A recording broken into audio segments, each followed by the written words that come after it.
Minutes. We'll start in a couple minutes.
This is very interesting for the people that is in here.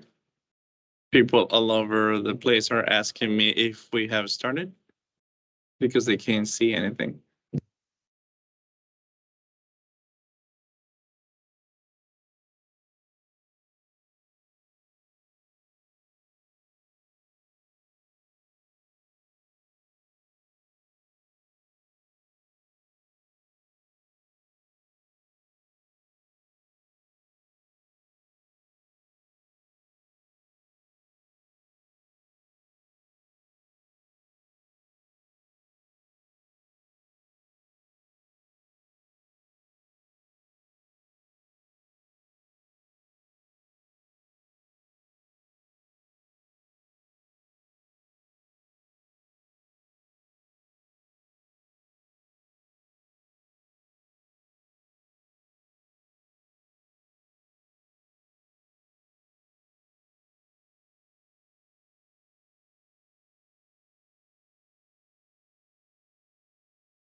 Good morning, everyone. Welcome to this event that we have called Article 6 of the Paris Agreement, improving the local health and well-being and achieving the mitigation goals in Latin America. My name is Francis Alviento. I'm Chilean, an economist, expert in climate change. I am part as well of this group that is called Action Teams that we will present to you today. And to start, I would like to provide the microphone to Susie Stern. She's part of the Environmental and Forum. Since 1998, she was part of the creation in New Zealand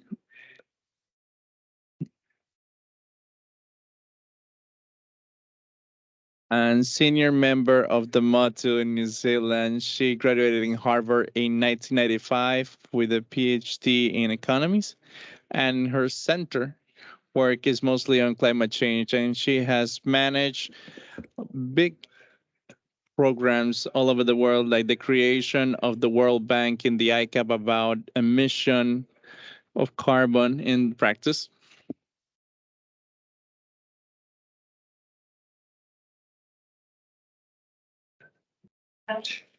Thank you, Francisco. Welcome to this event. Thank you to the Dominican Republic people for such a warm welcome and all of you for all of your effort to build a dignity future and satisfaction in a more stable climate. I am very excited to be here with colleagues from Chile, my country, New Zealand, although virtually, and from the World Bank. We have three common topics in regards to the implementation. First of all, the agreements for transaction needs to be used by the host country, like Chile. In today's example, Chile is a country in which the policies and actions to accelerate their carbon zero above their actual commitment, it has to be in the market. The agreement has to cover the needs for technical support and political support of Chile to be able to achieve their objectives. And an increase of a 6% of the reduction of the emissions by 2030.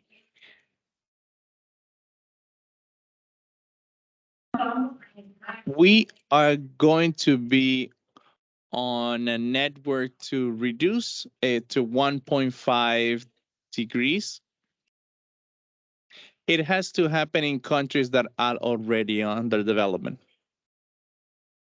The carbon markets need to work for them. It's better if they are the designers of that change. Second,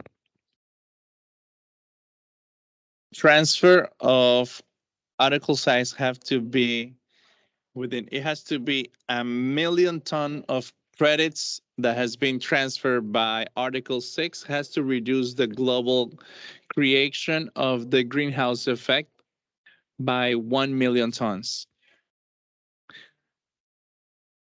It has to be from a big scale. We have to keep and transfer resources from developed countries to the proper scale to be able to achieve the Paris Agreement goals. Some studies estimate that we have to transfer 2 to 3 billion tons annually for a global for an efficient global implementation with a price in US dollars of 50 US dollars. That will mean $100 billion of payment per mitigation done annually. In this session, we are focused on Article 6. For most of the countries, they're still not ready to get into the requirements of Article 6. They have to strengthen their institutions first. But that doesn't mean that they cannot have a benefit out of the carbon market due to the volunteer market or per payments per results. It only means that the buyers cannot make a claim of the global reductions, for example, for their own commitments. Now, I will allow my colleague Francisco Pico. He has developed the ideas of climate action team in Chile in the past 3 years. Thank you very much.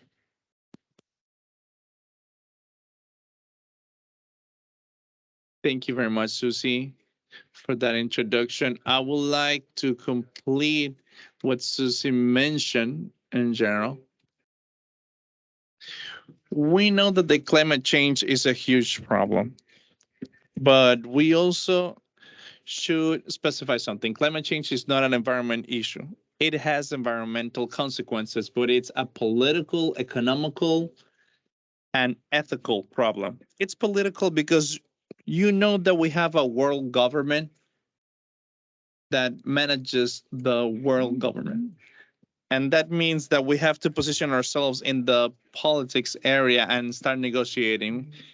Even they mention a lot of times what is the problem with the political negotiation that we have ever faced before, because we all have to agree and we have to start how we're going to reduce and who is going to reduce. It's economical because we're talking about economical issue. Any emission, it doesn't matter which one is it, it generates the same impact. At the same time that I reduce greenhouse effect gas, it will generate a benefit for the rest of the population. And here we have a huge difference because there are countries that have costs that are different. There is medium class countries and lower one. It's easier to reduce the greenhouse effects than in countries that are more developed, which is why we have to create an area where we can start talking and discuss about it in areas where it's more efficient, it's better cost efficient, and it's an ethical problem because what we're doing is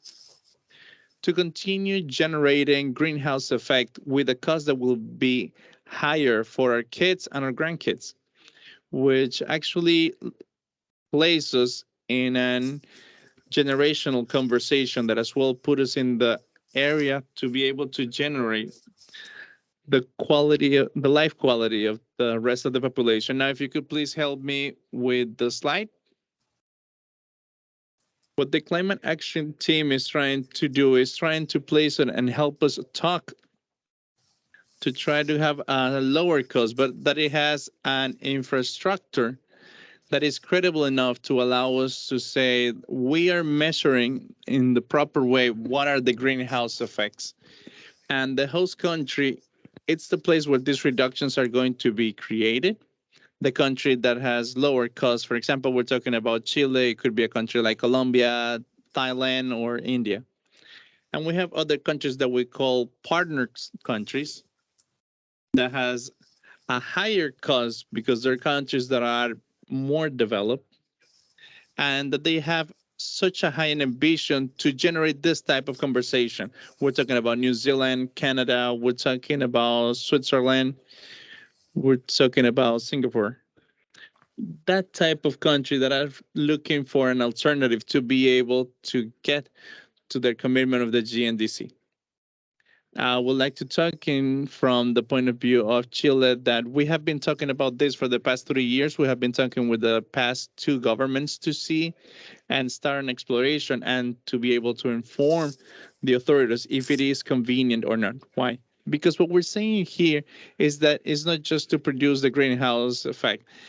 Chile, Colombia, Thailand are small, relatively small countries in comparison with what could be a country like United States, like Canada, or like Australia. And that's where we create a learning process area. We still do not have a climate action team. We are just about to start this exploration process that it will just let us know if these benefits of creating the greenhouse effects, which we talk with local contamination, if we're doing a reduction of the emissions in an accelerated way, we are moving to cleaner energy. If we're generating a better conversation with the local communication and we're working with the social effects and we're generating a better benefit for the rest of the population. If you could please put the next slide. Now, to explain it in a graphical way, the simpler possible, you can see the blue bar. If we don't do anything, this is what happens with our emissions. It's an economy that will continue to grow. And on the red one is what we call the NDC, which are the commitments that the countries have. And well, let's see, we are committed to have less emissions, and which is why it's something that we want to achieve in short term, maybe 2035, but you can think on the NDC to 2030. In the Chilean case, that is trying to get carbon neutral by 2050. So I would like you to look at two things. One, under the red line is any emission that is above the NDC, a commitment. I am actually producing more than I'm committed to do. But you could be even more ambitious and have other agreements with other countries like New Zealand, Canada, Singapore, and I can say I can have even a lower line and agree that those emissions that are below, which is the green line, under the red line, under the green line, that's additional to the NDC. So a space is generated of additional reduction that I can trace with other countries that it's harder for them to reduce them. I will give you an example that we did with the Catholic Agency in Chile, and one of the most positive stories, we can achieve reductions for 2030 of 62 million tons. This is a model exercise that we have to see what happens in the practice, but in positive scenarios, we could even reduce even more than what we're committed to. So if you can see, it's a significant number. So we're talking about a price that is higher. Right now, the price is $5. The social price of carbon, just to be in line with the Paris Agreement, it's around $50, $50, $60.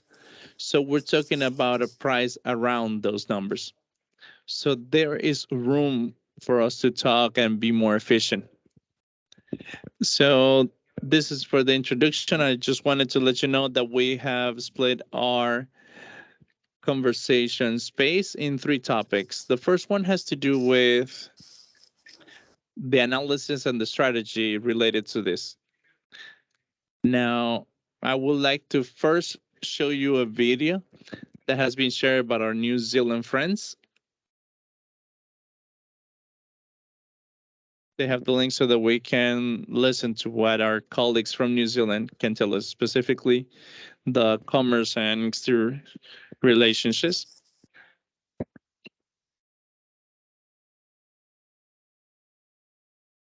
We'll leave you with Anna Broadhast from New Zealand.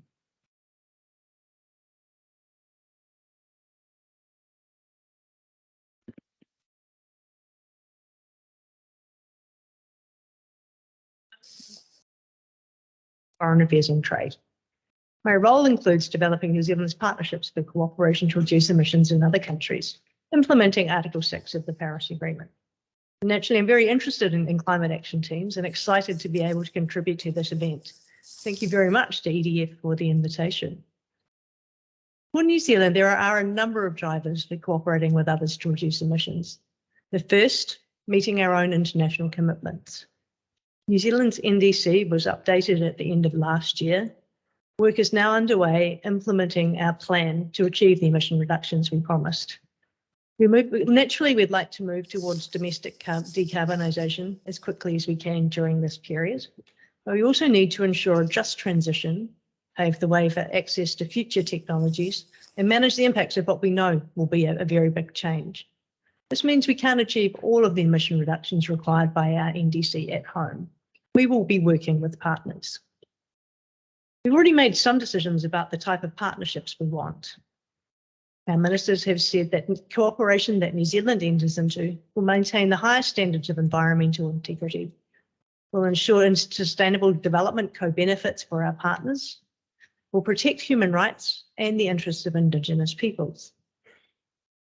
In addition, we want our cooperation to push mitigation faster and further globally. This means we're looking for emission reductions in our countries, NDCs, to be scaled or sped up, and this is the type of partnership we'll pursue.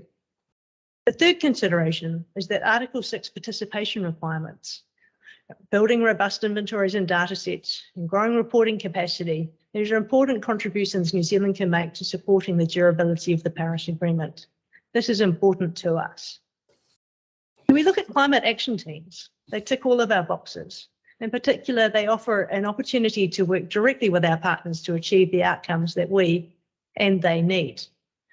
Climate action teams also offer opportunities to engage with New Zealand experts in forestry, livestock management, renewable energy, etc., to contribute to partners' climate action and to establish cooperative technical relationships of their own. New Zealand and Chile have a lot in common.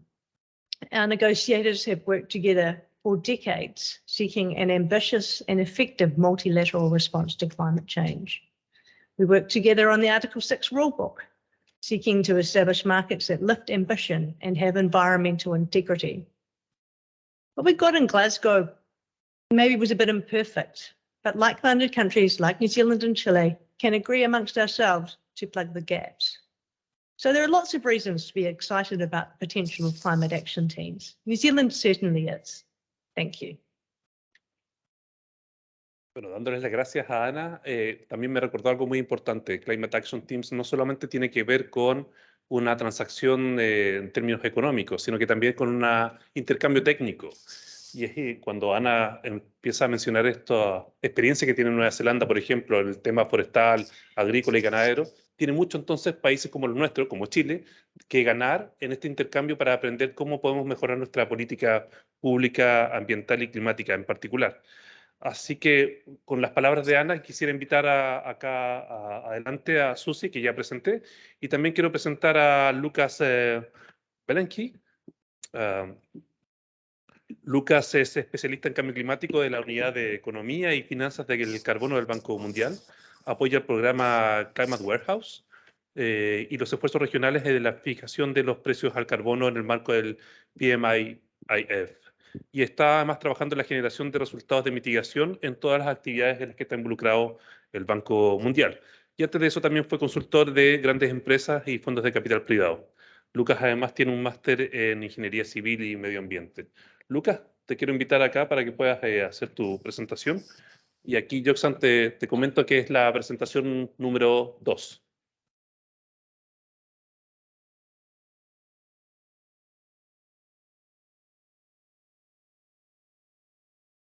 Afternoon.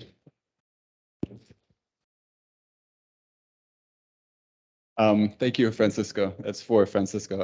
Afternoon, everybody. My apologies, I don't speak Spanish. A colleague of mine was supposed to come here who is fluent in Spanish and works more actively in the region, but she unfortunately contracted COVID the week before, and so she couldn't make it. But I'm happy to have the chance to see Santo Domingo for myself because of that. So if we can put the presentation back on, thank you. I'm going to talk a little bit about Article 6.2 under the Paris Agreement. And like Francisco introduced, these three different sort of components that we see playing a role: policy, analysis, and infrastructure. And then I think, yeah, we'll have a chance at the end for questions. Next slide, please. So here is, maybe, let me just stand up so I can see this a little bit better. There's a fundamental difference from the previous carbon markets where the UNFCCC sort of dictated the rules, and now under the Paris Agreement, countries have to develop the rules themselves. And so this comes with these different pillars that I discussed. One is sort of the policy side, is what is a country's strategy? How will they price their assets, and then what infrastructure do they need? This is really quite a massive difference for each country on its own to think these things through. I know the World Bank and other organizations are providing a lot of support. I think it's a fine balance you have to walk, and again, to take into account country-specific circumstances, to try to make it implementable and manageable, but also then to have transparency and integrity. Because you can imagine a situation where maybe your requirements are a bit too light, you authorize kind of anything and everything, and then nobody wants to buy it because it's not deemed credible. So you have to walk this line. And then this is a little funny cartoon, but basically, I think when it comes to carbon markets and Article 6, it's also hard to understand what kind of expertise plays the main role. So you have, as Francisco mentioned, you're in the realm of policy at one point and the political and policy space.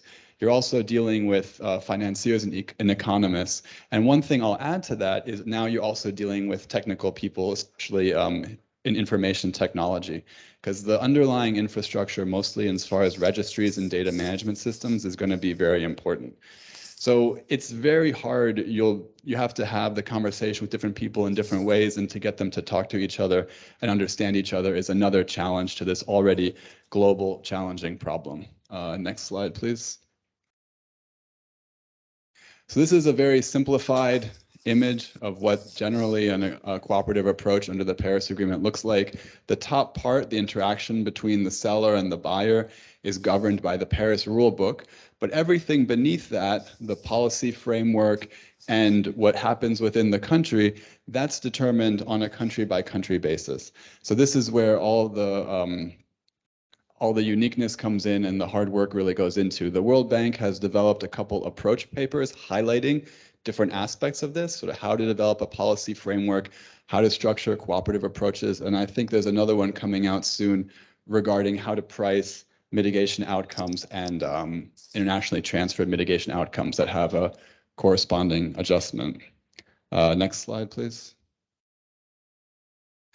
So this is, now we get to the pricing, kind of the analysis slide. This graphic is a general one, it's not country specific, right? We have placeholders A, B, C, D, E instead of actual measures. But you can imagine here something like measure A, which has a negative cost per ton, is building energy efficiency maybe. So when you look at the whole economy, this actually makes money instead of costs money. You know, you reduce the heating costs, you reduce fuel costs, electricity costs, and all those things. And then you'll have a couple of those measures within the host country, but then pretty quickly when you get to D, E, F, G, now these are interventions that actually cost money. So the key here is to contrast again to previous carbon markets. It was only a subset of countries that had to reduce their emissions, but now all countries do. So previously, host countries really didn't care. And under the voluntary markets, a bit of the same thing. A project is developed, they just give a yes or no, kind of take into account maybe some environmental or community considerations, but then the people who generate the credits can sell them or do whatever they want with them. But in this case, host countries could run into a problem where now maybe if they take mitigation outcomes and authorize them for transfer, thereby labeling them internationally transferred mitigation outcomes, or I think as the newest paper from the World Bank calls them, adjusted emission reduction credits, and I apologize for all the different terms, but basically if you sell units of carbon reduction that you intend to use towards your NDC, now you have to replace those. And if you sell too many, all of a sudden now you might be in the H and J space where you have a very high cost for meeting your NDC. So I think it's very important when you're going into a cooperative approach and selling ITMOs to really price those ITMOs correctly. And that's going to be on the host country to do. But basically, it should be a combination of what the ITMO, what the creation of the mitigation outcome costs you, and the opportunity cost of that mitigation outcome. And that sum should roughly be somewhere there. Again, there's a paper that was supposed to be out prior to this presentation, which isn't, sadly, but you're looking at carbon prices when you talk about adjusted ERCs or ITMOs that are much higher than what they are now. So you're looking at something like $50 plus, depending on the country. And then compared to then, maybe the cheapest of the cheap voluntary credits around $2 a ton. Next slide, please. So this is a shameless advertisement for the papers that we've developed. You can find all of them publicly online. So one of them, the first one is on the top left, if I sit from where you guys are sitting, about ensuring integrity. Then we have country processes and arrangements for Article 6 transactions, generally carbon asset development, how to develop policy frameworks, and also digital MRV systems. Next slide, please. So I touched upon digital MRV systems, and we'll speak about that later when we move more towards the infrastructure discussion. And this is a slide that also handles the infrastructure component. But again, because now all countries have to reduce emissions, all countries will need to develop some kind of inventory, which is if you think about a bathtub and it's filling up with water and you want to drain the water as fast as it's filling up, this is the water coming out of the faucet. These are the emissions in the country. And then you link it to whatever emission reduction measures you're taking, which is on the left, and you try to get that balance that you want for the reduction in your NDC. At the top, we see the link to the ITMOs, and then on the right, the outcomes. So the registry that a country manages is going to be really crucial, and what that registry will be able to do, depending on the needs of that country, will need to be assessed again, due to this bottom-up approach by each country individually. I know UNDP is offering a registry. I know the UNFCCC will make a registry available. The World Bank does as well. So countries will have plenty of options, but it's definitely important for them to clearly think through what they need and not get something that isn't good enough or not get something that's too complicated. So I think that closes my brief presentation. Thank you for your attention, and then I'll let Francisco take it. Muchas gracias, Lucas. Muchas gracias, Lucas, por tu presentación. Y esto nos da un marco de información, de análisis. Como les comentaba, en el caso chileno, de hecho, estamos trabajando en una modelación segunda para poder perfeccionar el modelo que ya hicimos. O, por ejemplo, comentarles que lo vamos a publicar ahora prontamente. Vamos a lanzar, de hecho, un comunicado de prensa junto con este evento. Y nuestros primeros resultados indican que aproximadamente el 70% de las reducciones que están relacionadas con la NDC están asociadas a un precio menor a los $50 por tonelada. Entonces quiero decir que esa barra que estaba mostrando Lucas, la línea donde estaba cumpliendo la NDC en esta curva que le llamamos la curva MAC, la curva de batimiento, tiene un punto donde hay un precio donde podemos conversar con países donde están dispuestos a pagar una cifra mayor que esa y podemos entonces avanzar. Y quiero motivar esto preguntándole a Susi. Susi, ¿qué es lo nuevo que está brindando Climate Action Teams? ¿Por qué puede jugar un rol clave no solamente en la mitigación, sino que en mejorar la calidad de vida de las personas, el bienestar y la recuperación verde en países como cualquiera que está vinculado a la región? So I apologize, I'm going to speak in English because I'm changing what I was saying and I can't do that in real time in Spanish. So I think a key aspect of the CAT is that we have designed it to be as simple as possible. And that means that the country, the host country, has complete control over the way that it's actually implemented. The partner countries are only involved in the very high level of the agreement and then in helping the host country to implement that. Also, that simplicity, the way that Francisco described it, allows for a lot of transparency. There are very few moving parts that outsiders need to look at. And as an environmental NGO, we highly value transparency because our role is often to pressure people to do better. But that's very hard to do if you don't understand what they're doing. So simply having a crediting baseline, having a national inventory where you understand the rules and how it's created allows you to have much more confidence about what that country is actually doing. And the large scale also makes it much simpler. You don't have to worry about domestic leakage. A lot of the concerns about additionality go away because you have a very ambitious crediting baseline to start with. And those are some of the issues that are most difficult in these markets. Even permanence reduces because it's long-term and it's large scale. So you're actually shifting the economy, which makes it less likely that you will revert to high emitting behavior in the future. And finally, the idea of having not just one partner country, but more than one country allows these agreements to be on a very large scale, even if each buyer, each partner country doesn't want to buy more than, say, 100 million tons of units. And it might be that they are a small country. It might be that they want to buy units from a number of countries to spread their involvement. But if there are multiple countries involved jointly, they can support a really transformational effort.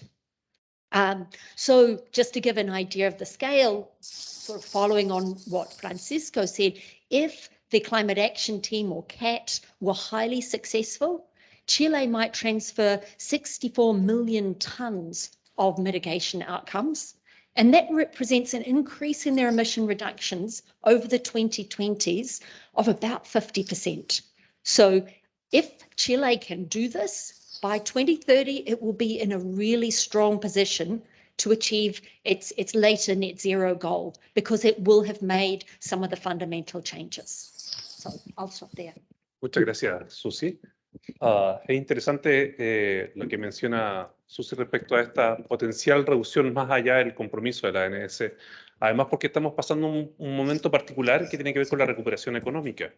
En mayo recién pasado en Chile tuvimos la oportunidad de hacer un seminario para comentar acerca de lo que es Climate Action Teams con las nuevas autoridades del gobierno chileno y teníamos la oportunidad de hablar con el ministro de Economía chileno, muy interesado en avanzar en la inversión, pero en particular en la inversión verde. ¿Por qué? Porque es ahora el momento clave para poder hacer este tipo de inversiones, destrabarlo a través de, por ejemplo, mecanismos como Climate Action Teams. Pueden haber otros mecanismos, pero este en particular lo que quiere hacer también es destrabar esas inversiones que requieren gatillar en algún momento específico la transición a otro tipo de desarrollo. Por ejemplo, estamos hablando de electromovilidad, estamos hablando de acelerar la descarbonización, estamos hablando de aumentar la capacidad de secuestro de carbono, por ejemplo, en el sector forestal. Pero eso requiere una inyección importante de recursos. Y una cosa interesante que decía el ministro de Economía es que si no lo hacemos ahora, la urgencia de generar empleo, la urgencia de generar ingresos, hace que se tienda a mirar a la otro tipo de inversión que la llamamos la inversión marrón, ¿no? Que genera inversión que es sucia y que genera esta contradicción de, es cierto, tiene un valor económico, pero al tiempo está también generando un daño si que estamos contaminando porque se perjudica a la población que precisamente es más vulnerable al cambio climático.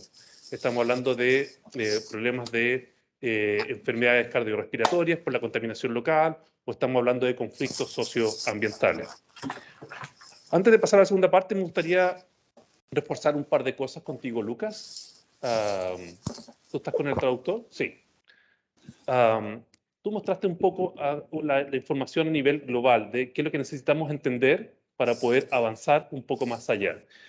Yo te quisiera preguntar, cuando hablamos de los ajustes correspondientes, The proper adjustments. What do the countries need in regards to information to be able to challenge the type of mechanisms that require high quality information?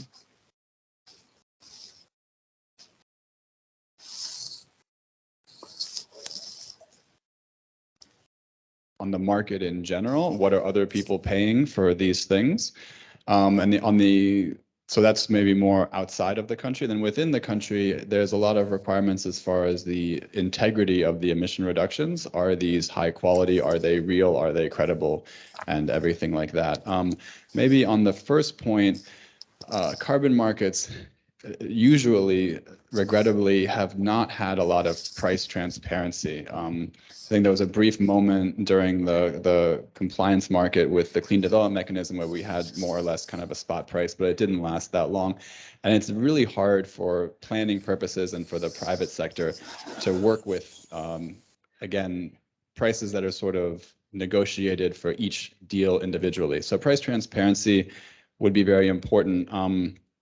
There's an initiative by the World Bank called the Climate Warehouse, which is trying to bring cohesiveness to the market and price transparency, because currently you have major registries such as the CDM registry, Japan's mechanism, you have the verified carbon standard, the gold standard, and all these registries sort of house different information, but it's not so clear how many credits are in one or if projects are registered in two different registries. And what the Climate Warehouse tries to do is surface all this in one point. So it's not a registry itself, but it brings all this data into one part and should allow for third-party service providers to build services on top of that.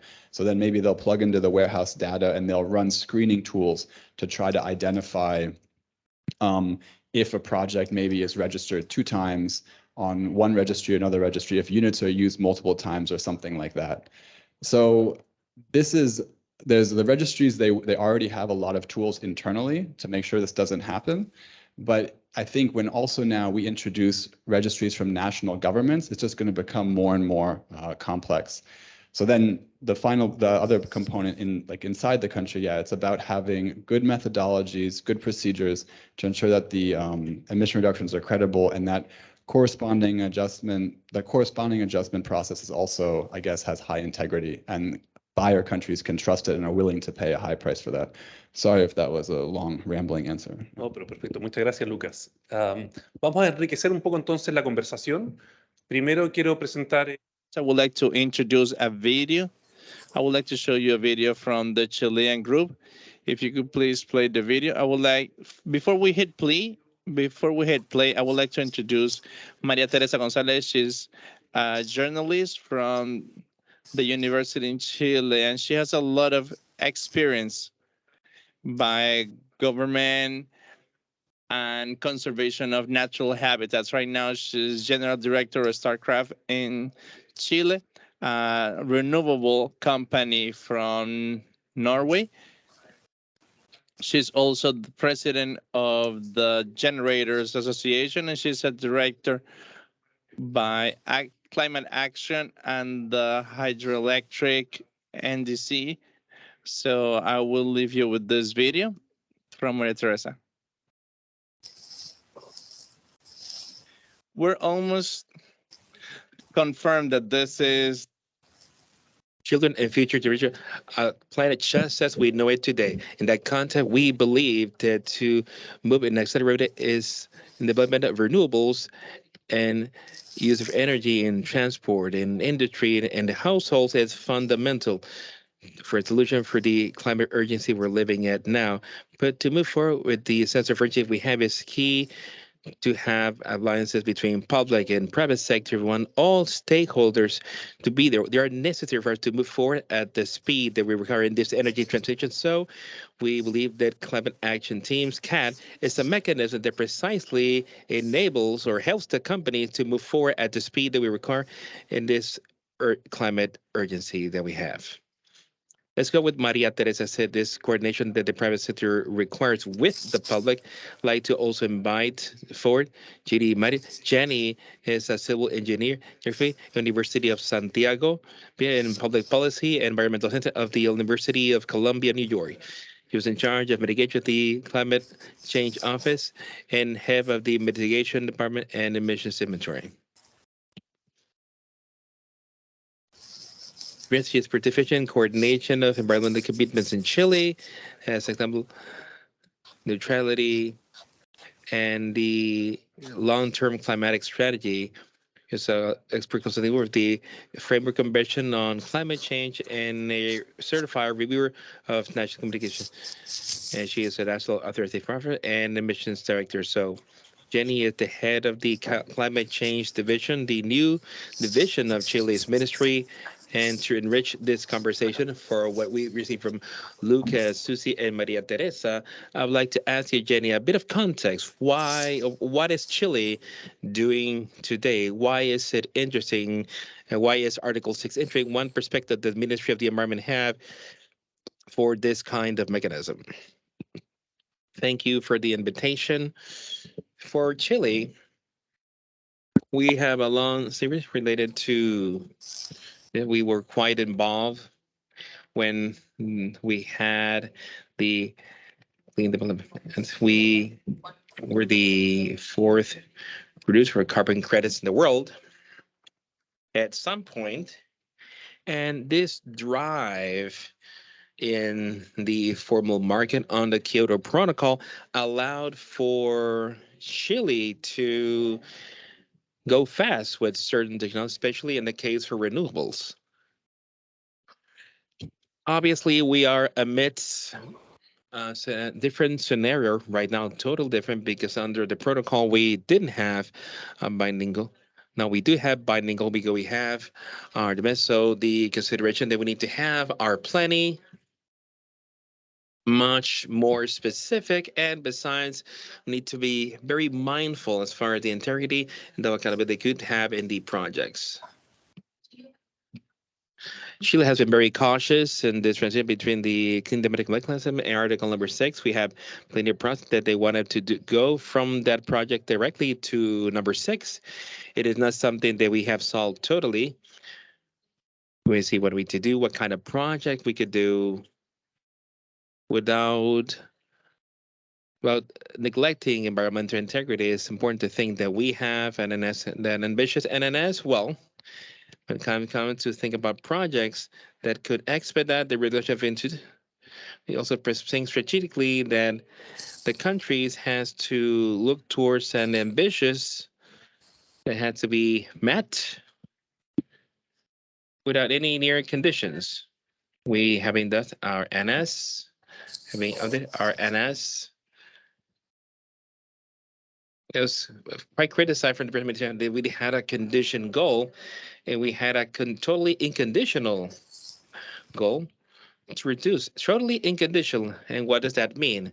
It means that for us to think of the market, we need to see it in a very strategic way because we need to plan what kind of project can help to expedite certain process, to expedite investment, innovation in certain areas. In this case, and quite different as with the clean the medical mechanism, we cannot think about receiving all the projects that want to be developed and occupy, let's say, all the low-hanging fruits. We have a commitment that we need to come through with. So we are pursuing the time. So we are in an implementation is a very the NS started in 2020. Recently, we're going to have the full global stock take in 2023, which means that recently we're going to be able to say, well, to talk about implementation with all the countries, we are doing bad. Because that is how we see it. That's why we have a topic that is very important. That would like to be very clear on what we think as a country.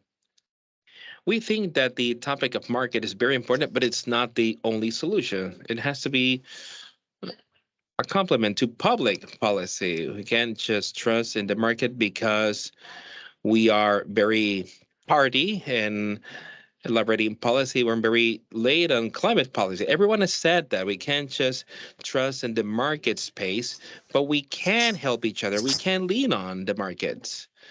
Precisely as Susie said, and as Lucas said, trying to incorporate certain benefits and the countries could find itself benefited through new technologies or innovation that maybe that can be done right now in the country and to expedite certain processes that of course they could enter into a market or experimental scheme at a beginning, like what we've seen because with climate action teams for us, it's an opportunity, like a lab opportunity with lab or laboratory really set the foundation how the Article 6 have to function, how do this have to function under Article 6. We are totally open to participate in this kind of initiative. We need to be very clear as to how they're going to be used, but because what's most important is to maintain environmental integrity and maintain the transparency of our accountability in the most transparent as possible. Because something that Chile has defended a lot. So in that regard, we have a positive view of these initiatives. We see them as an opportunity to develop systems that are reliable. We always say we're not interested in being the first and get millions of product on. We're interested in doing them right. We're not interested as just to go out with 100 projects and have reduction of 100 million tons in 2 years. That maybe after we're gonna find that there are a ton of problems, a ton of double count, that we're really interested in building a system that's reliable, that's the one that really allows us to do that accounting, that allow us to set our course to where we're headed and how we can have those reduction. And for that, we do need to make partnership with countries that already have systems that are up and running and work well. That is the opportunity that we see from climate action task. It is an opportunity for us to really enhance possibilities that are really other countries to enter into the capacities that we are missing and that both countries be benefited. How will be benefit? Well, by agreeing on the conditions on these by agreeing on the types of projects that can be. I'm talking about the kind of program, the number of years, the number of credits that we integrate into the system, and how much that will be part of NSA, and how much of that will remain as reserved for the next updates and reviews are reduced. NS less than 2025, our NS has its next. So we need to keep that in consideration of what's part of us to really look where the market is just one more of the lines of work that we need to have. Thank you very much, Jennifer. There are things, there are big regions that came out of because when we're showing you this graph, we have this line that goes under the NS and we have reductions. What is this graph showing in general? Talking about the reductions of one country, and thus I am moving away of the typical project vision. Specifically, or like Jenny said, at some point, Chile was also a great promoter and implementer of projects like the clean development mechanism, but it has a series of issues, and it has to do particularly to we got the transaction costs. You say like, no, well, he has been a person that has done a lot of research on this type of market, and it generates this noise because it generates little efficiency in the economy. To translate why, because we need to have MRV system, like Jenny said, and that are slow, they're long to do, merely bureaucratic, and will generate time that's too long to have effectiveness to what we call additionality, which is to form on torture wheel to generate projects. That's what we want to do with climate action teams is to do it against a specific sector or the economy as a whole. This, by doing so in a precise way through inventories, can show us very precisely if we are under this line of NS or not. Already know that it is additional. It goes beyond the given. That is what we want to bring into the discussion to get the topic of additionality out. That of course is relevant. This topic of environmental integrity, but we product that are transformation. They can create reductions that are sufficiently relevant to go beyond the NS and to start providing the population well-being to generate better livelihoods. We do know if we do a CAD between New Zealand and Canada, Switzerland and Chile, we're not going to solve the climate change topic. We're going to be having information as to how we could generate a conversation and cooperation. One country have high mitigation costs and low mitigation costs, and they're according to the type of country. Jenny, I would like to ask you a question before we go to the last phase. Chile has been moving forward in a progressive way, has been ambitious. Climate change has a long-term strategy, has been sophisticated. The environment we have, I'll be going to present this to Gonzalo, who was the champion of the COP that Chile led in 25, COP 25. And it was looking to be leading in the region. And it is interesting because Jenny said, and justly, we don't want to be the first. We don't want to have the most projects or initiative. We want to do it in the way that is best done. So I want to leave you this question. What is the main potential that what are climate action teams in your mind? What's the main challenge? And I mentioned this before, think that the main potential that it has is for a country, I mean, and it can be a benefit for a ton of experiences that other countries can have, especially in the topic of follow-up on actions, on accountability, and environmental integrity. I think it's something that where we can learn a lot from. We can learn a lot of this kind of partnerships, and also we can think together as to how we can develop this kind of market. Article 6 was done for something. It was done to enhance the reduction of emissions and to aim towards the Paris Agreement objectives, or that is the clean development method had another focus. The focus of the clean development is different from Article 6. So I see that you have an advantage, which is very important, actually, is international cooperation on a topic that's super specific, which are the markets, as to how these markets can lead the NS not only in the topic of transactions, because solid transactions just go to be, let's say, on second line too, or it's not the main objective if we consider having, for instance, one cooperation where a country that has vastly experience in reduction, like the case of New Zealand, that has plenty of experience in forestry, agriculture, and we can really benefit from practices that are really proven to be highly useful. I see this as a very important possible development as far as emissions reduction, regardless that may would mean for us to rinse up a few reductions for when you, but maybe we're just going to be scaling up in the way we do things that in the long run will allow us to reduce emission and along the lines that we need to move forward into reach neutrality. So I think that's the main benefit that I see from this.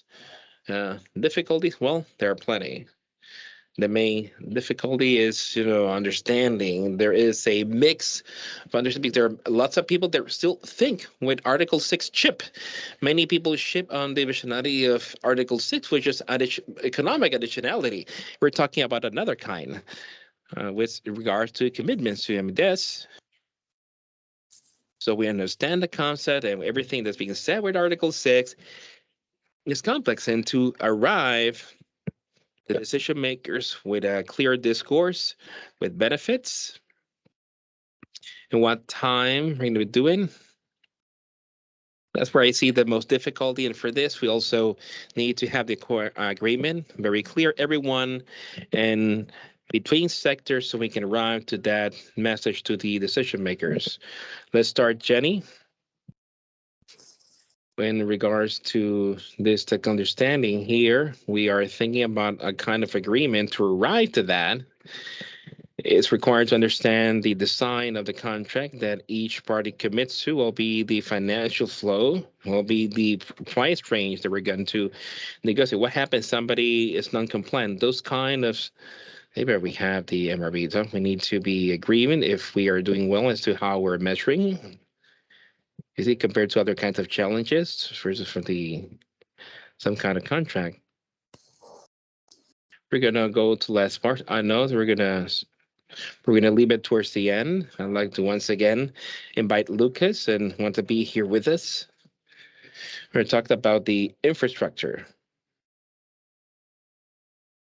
and then we'll take questions.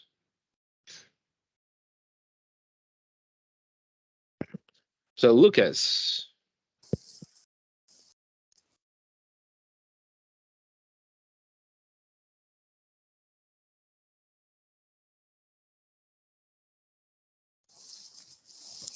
All right.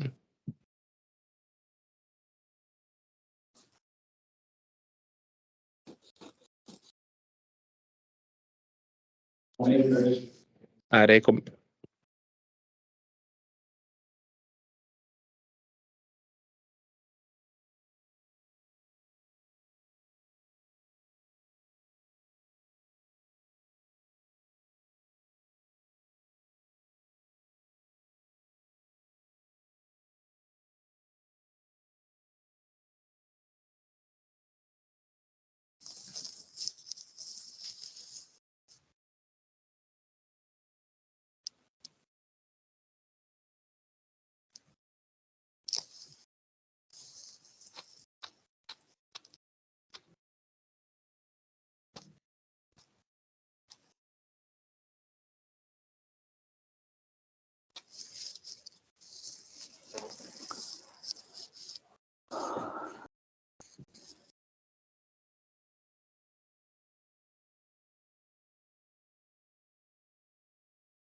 Thank you very much, Lucas. I'll go to some questions. If not, I'll approach with the microphone.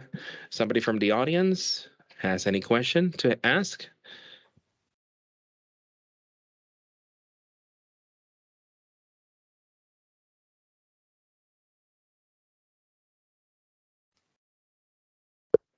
Thank you, Francisco. My name is Eduardo Reyes. I am a senior advisor for Coalition Rainforest Agents, an organization that has been fighting and is responsible for having Article 5 in the Paris Agreement. I really enjoy the reflection effort for Chile. Francisco Gianni has been very clear in explaining how Chile is looking at all of this of Article 6. Susie is really also interested to hear your analysis. So now we'll need to have at least this at a great national case, and thus we can avoid the leakage additionality, like you mentioned, Jenny and Lucas, of course, always for the support, the World Bank, and everything to do with the financial thing. I do have a question for you because for us, Article 5 is a credit mechanism for Article 6 and 6.2. And in fact, the result of Glasgow includes and not includes or includes when we interpret ourselves from that perspective and practically supporting the countries that have done a great effort in implementing all the baselines that go through a review process that had to be online, then have to have a technical analysis, how Chile at this time is looking at this.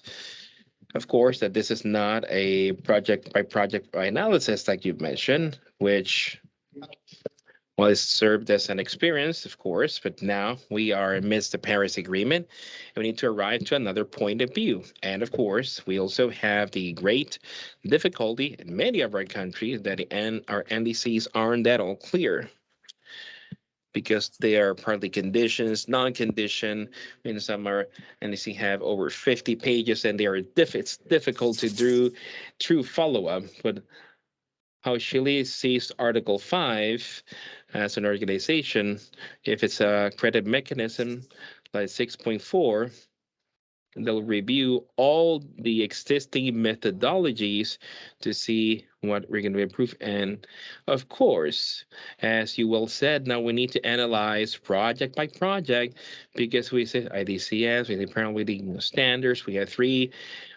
a ton of things that confuses us and trying to avoid emissions. And the Paris Agreement does not trying to avoid emission, but it tries to reduce emissions and increase reduction. But I know, Chile, how you're doing it at this moment.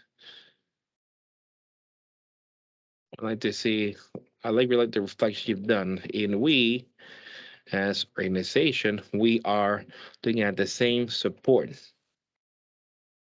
We have registers, we have buyers of credit that have gone through the whole process that we are required to comply with Article 5 of the Paris Agreement, which is part. Thank you, Eduardo. Any reactions on the part of Susie?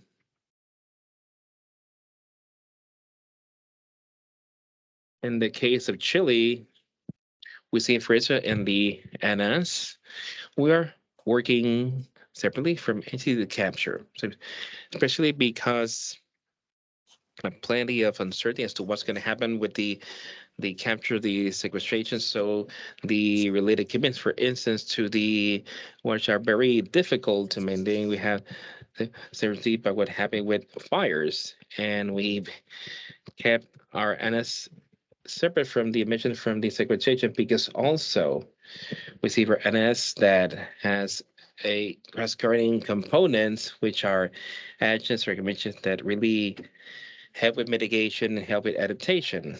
For us, the part of captures and forests is one that's related with nature-based solutions, which is something that we want to drive, obviously, not only from the convention, but also at a national level. In the case for transaction, it's been quite complex because we've had an entity that is in charge of it is not the Ministry of the Environment, the coordinations with that, which is the National Forestry Commission that belongs to the Ministry of Agriculture.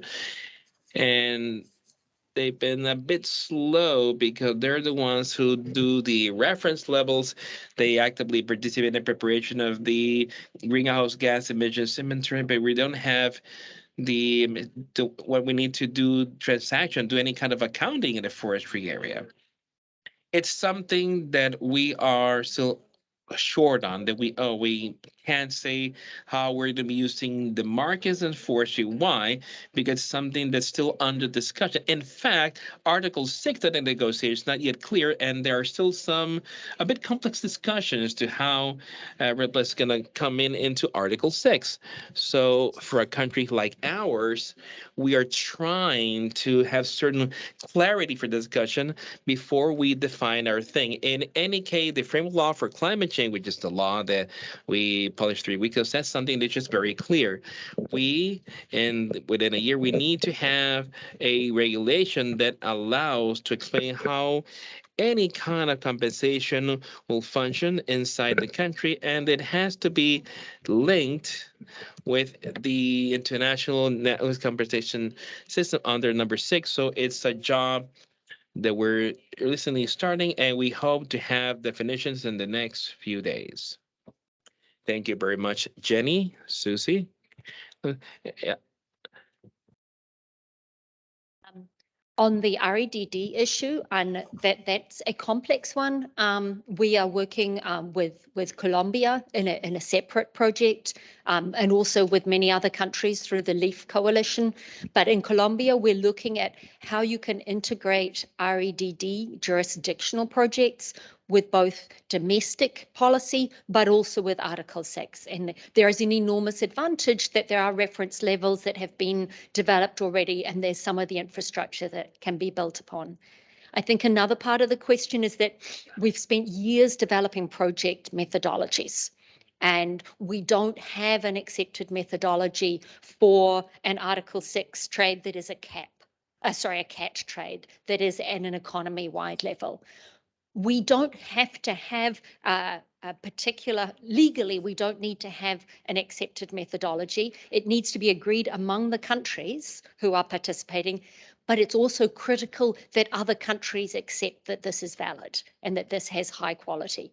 And the approach we are taking to that is through the modeling efforts so far. That's as a first step, to have good quality modeling that is done in country, that is open to others to understand and to see, and that New Zealand and other partners will participate in developing, so that we have confidence that what is modeled as an ambitious path truly is ambitious.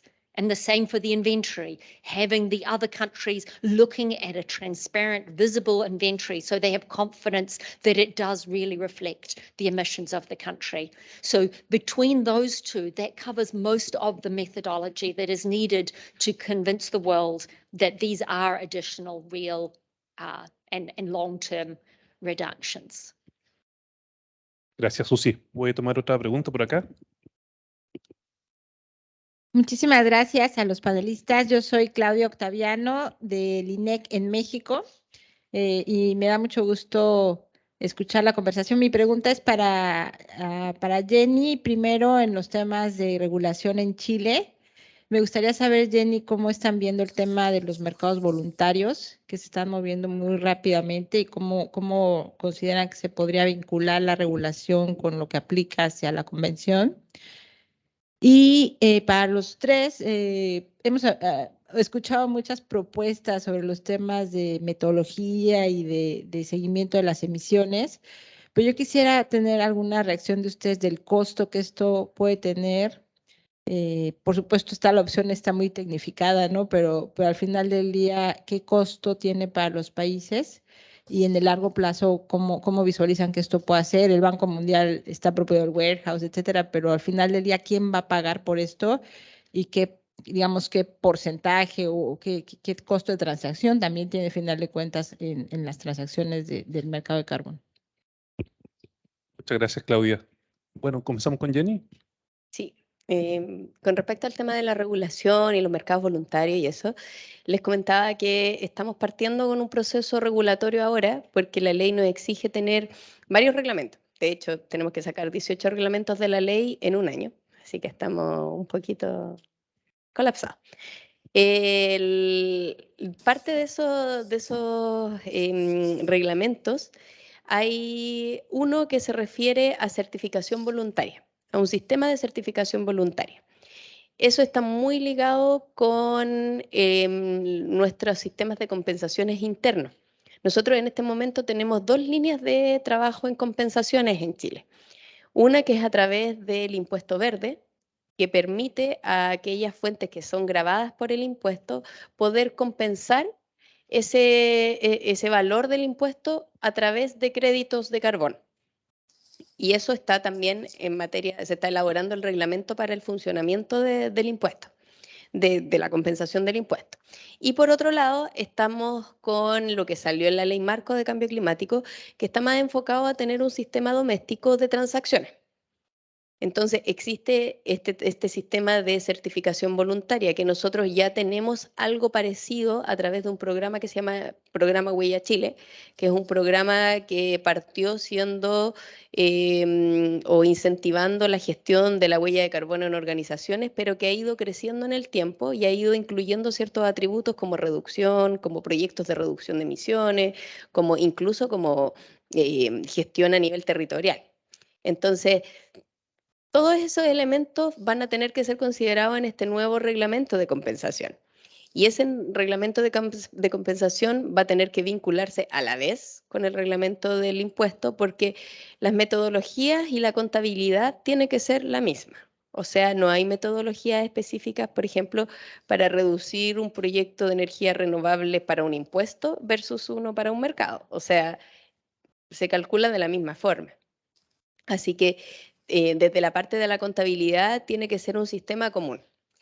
Cuando nosotros pensamos en la implementación es un poco más complejo, porque ahí tenemos que pensar, bueno, existen proyectos que quizás van a querer entrar en este sistema de certificación voluntario y que van a cumplir los objetivos o las características que tienen los proyectos para un sistema de certificación voluntario, pero ¿qué pasa si estos proyectos quieren aplicar de alguna forma a un mercado internacional?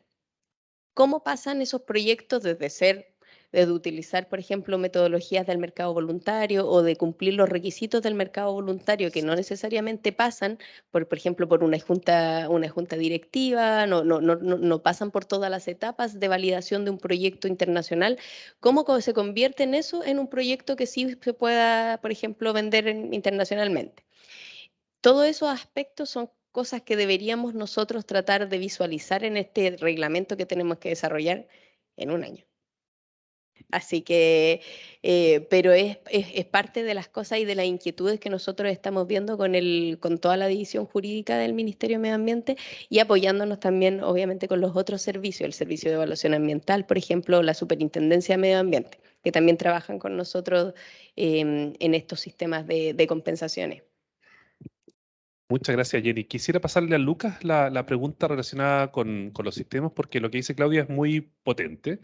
Los sistemas que tú mostraste, o cuando hablamos de estos sistemas digitales, pueden ser muy efectivos, pero desde el punto de vista de la eficiencia, ¿cuán costoso puede ser para un país? ¿Qué puede hacer el banco con respecto al apoyo a países como los de Latinoamérica? Yeah, it's a great comment. I think one of the barriers to these systems is the cost of the hardware and the software, but also the cost of the expertise. A lot of the time, if you get to a forestry project or a nature-based project, people are trying to leverage artificial intelligence and machine learning, and these are very complex things. I know the World Bank, under the Partnership for Market Implementation, is piloting digital MRV systems. I'm also aware of a project in Chile with the support of the Canadian government to do digital MRV for a landfill gas project.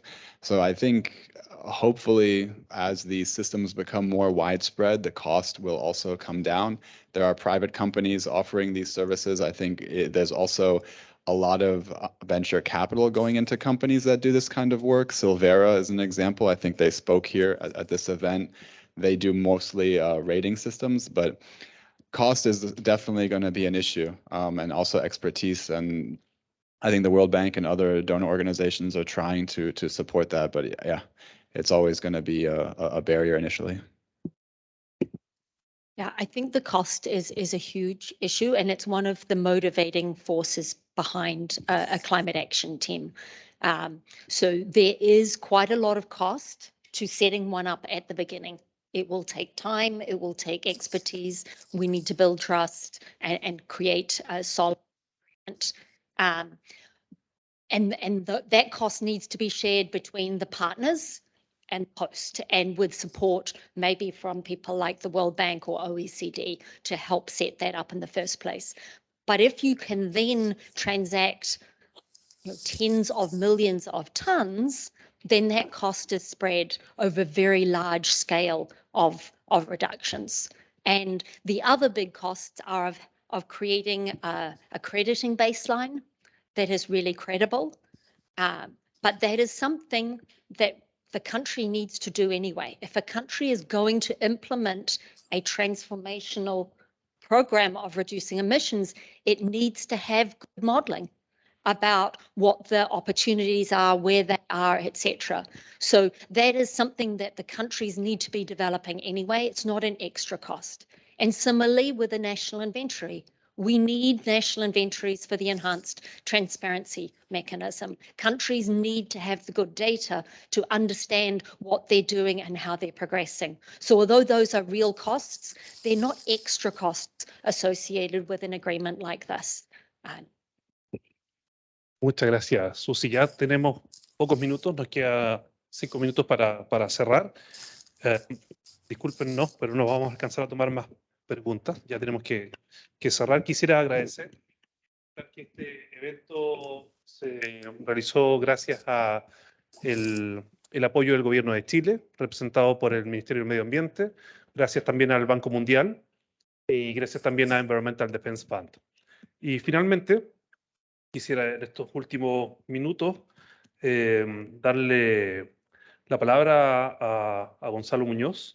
Gonzalo Muñoz entre 2019 y 2021 ejerció como el High Level Climate Action Champion de la COP25.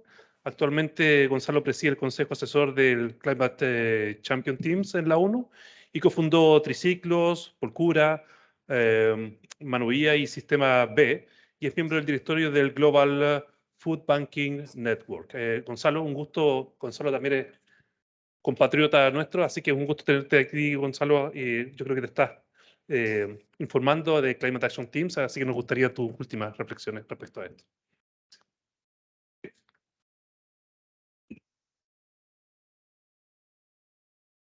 Bueno, muchísimas gracias, Francisco. Muchísimas gracias al estimado panel y desde luego al Environmental Defense Fund, al World Bank y al Gobierno de Chile, al Gobierno de la República Dominicana y al Secretariado. Y sin lugar a dudas, gracias al Gobierno de New Zealand por este aporte fabuloso del cual estoy aprendiendo. Y estar sentado escuchándolos a ustedes me recuerda la primera conversación que tuve cuando el Gobierno de Chile me pidió que tomara el rol de Climate Champion. Llamé a nuestro, me imagino, querido por todos, Manuel Pulgar Vidal, presidente de la COP20, quien me dio uno de los grandes consejos que mantengo hasta el día de hoy. Y me dijo, maneja la ansiedad que implica la complejidad de la agenda. Es una agenda extremadamente compleja y nadie sabe la totalidad de la agenda, ¿no? Creo que en ese sentido esta sesión ha sido extraordinariamente útil para mantener esa humildad necesaria para incluso fortalecer la actitud de servicio frente a la causa que estamos enfrentando. O sea, muchas gracias por lo que aporta, en definitiva, de expandir el nivel de conocimiento y aterrizarnos en el nivel de complejidad. Escuchando el relato y lo que se expuso hoy, creo que hay palabras que son recurrentes en el tema, ¿no? Estamos hablando de que lo que se aborde en torno al artículo 6 tenga la debida integridad, sea real, sea creíble, sea implementable, sea manejable, tenga una metodología conocida, tenga una contabilidad robusta. Todo eso también en un contexto de transparencia. Pero luego Jenny trajo una palabra que creo que es la que muchas veces nos falta cuando hablamos de transparencia. Creemos que la transparencia es todo. Yo te transparento y con eso estoy check. el león cuando se te aproxima es súper transparente, te quiere comer y por lo tanto eso no necesariamente es bueno, ¿no? Creo que lo importante es sumarle a la transparencia la importancia de crear confianza, la confiabilidad.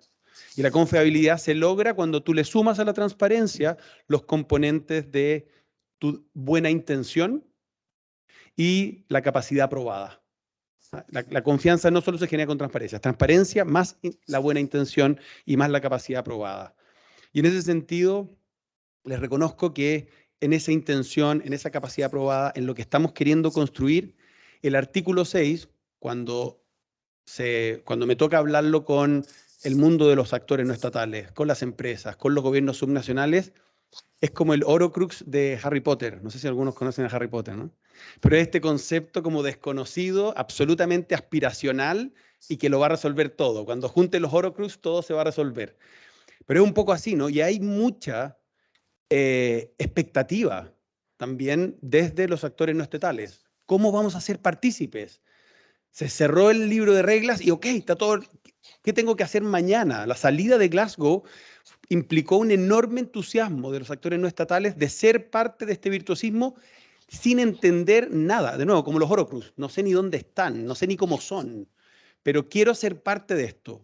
Y creo que es importante manejar eso también, manejar las expectativas de los actores no estatales que necesitan ser parte de esto y no saben cómo. Y escuchándolo también, es importante entender dónde van a aportar con su realidad. ¿Cómo se insertan toda esta conversación que hemos tenido hoy, que habla, por supuesto, de los ritmos y la importancia del rol de los estados, pero que después tiene que ejecutarse en la economía real, donde estos actores tienen sus complejidades, tienen sus incentivos, tienen sus planes, como decía Jenny, no tienen estrategias que tienen que anclarse aquí bien, ¿no? Y ahí ese proceso me parece fascinante en términos de lo que se está construyendo y, por supuesto, como dice Susi, con esta mirada de que realmente cambie la realidad de la economía hacia una economía donde nos resulte imposible volver atrás, ¿no? Y ese nexo entre esa economía donde no podemos volver atrás, que ayuda a fortalecer esa regulación que Jenny ponía muy claramente. Es decir, ese mercado tiene que operar no solo en paralelo a la creación de regulación. Yo creo hoy en este mercado, y hablando de Race to Zero, Race to Resilience, la quinta P, Persuade, Policy. Si nosotros esa acción voluntaria que hoy ha crecido no contribuye a esta conversación, al menos estamos perdiendo una oportunidad y no estamos en tiempo de perder oportunidades, ¿no? Es el momento de juntar esas dos conversaciones. Cómo los compromisos voluntarios aportan a un mundo donde todo esto se regula. En una carrera que es global, ¿no? Estamos todos en esta ruta hacia las cero emisiones netas al 2050, por lo tanto los mecanismos de cooperación tienen que empoderar a los países fundamentalmente de desarrollo hacia el net zero y la resiliencia, donde logremos efectivamente adelantar acciones. Estos pilotos que pueda desarrollar CAT sirvan para justamente ir más allá del cumplimiento de las NDC.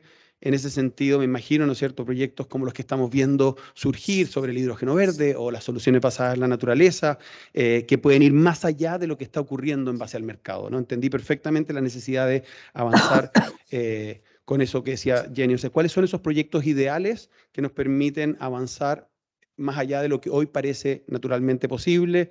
Me gustó la provocación, por supuesto, de los Digital MRVs de Lucas, pero también me gustó esta mirada de un potencial espacio de colaboración sur-sur, ¿no? Y obviamente ustedes mostraron otras alternativas de países que pueden colaborar desde el norte.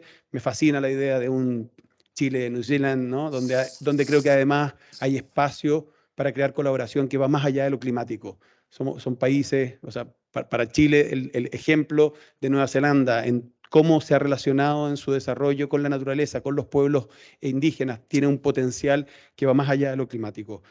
En conclusión, y corriendo el riesgo de estar habiendo errado en la conclusión, estamos frente a un desafío tremendamente difícil, un desafío que es absolutamente acorde al tamaño de la crisis, que tenemos que hacerlo y por lo tanto yo diría que los ritmos se tienen que cobrar caro, se tienen que hacer bien y generar valor para toda la sociedad. Muchísimas gracias.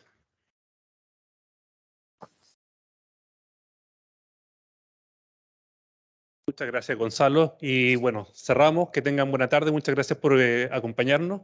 Y Prontamente vamos a estar lanzando esta comunicación, contando algunas de las principales conclusiones de este evento, así que los vamos a mantener informados. Y si quieren saber más de Climate Action Teams, www.climateteams.com y ahí pueden tener acceso a toda la información y reportes que hemos estado generando. Que pasen buena tarde y disfruten la Semana del Clima acá en Santo Domingo. Gracias.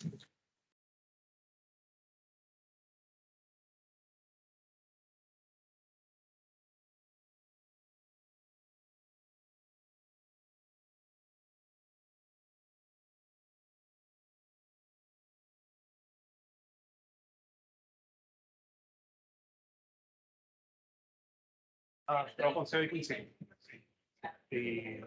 Cambio global, particularmente, centro de cambio global, particularmente con sus y trabajo con las cosas en la alianza del temas de distintos canales. Así que no, bien, proyecto por cierto, más de muchos años atrás, trabajé en la época de Terra, por Marcel, Claudio, Rodrigo Lizao, en esa época, y claro, bueno, más parte del mundillo de la sociedad civil. Sí, para todo.